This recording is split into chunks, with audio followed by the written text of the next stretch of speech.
नमस्कार. आज आपला व्हिडिओ आहे प्रयत्न.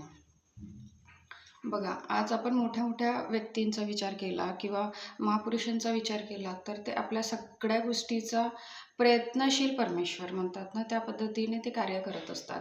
प्रयत्नातूनच आपल्याला सगळ्या गोष्टीची उपलब्धता होत असते.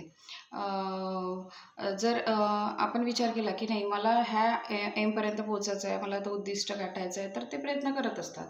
जसं आपण मुंगीचं उदाहरण घेतला, चिमणीचं उदाहरण घेतला किंवा आपण कुठल्याही छोट्या-छोट्या कीटकांचं उदाहरण घेतलं, तर ते लोकं सातत्य, नियमितपणा ह्या सगळ्या गोष्टी त्यांच्याकडे असतात, की ते थकत नाही. ते जर त्यांच्याकडे अडचणी आल्या असतील, तर त्या अडचणींना मात करून समोर जाण्याचा प्रयत्न करतात आणि त्या गोष्टीमुळेच ते आपल्या ध्येयापर्यंत पोहोचतात. सुरुवातीला मी सांगितली होती मुंगीचा विचार केला, म्हणजे मुंगी आपल्या वजनाच्या कितीतरी पट वजन घेऊन सुद्धा ती आपल्या ध्येयापर्यंत पोहोचते, आपल्या ठिकाणापर्यंत पोहोचते.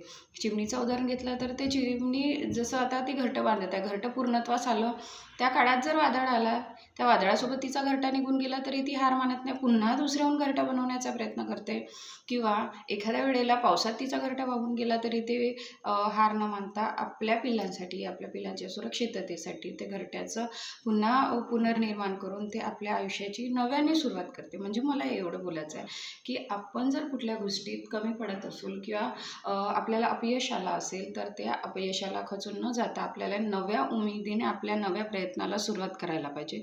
जेणेकरून आपण तिथपर्यंत सहजच पोहोचू शकू आणि आपल्याला वाटणार पण नाही आत्तापर्यंत जी मेहनत घेतली, आत्तापर्यंत जो कष्ट घेतला, आत्तापर्यंत जो प्रयत्न केला, त्या प्रयत्नामुळे आपण इथपर्यंत पोहोचलो आणि आपण यशस्वी झालो. धन्यवाद.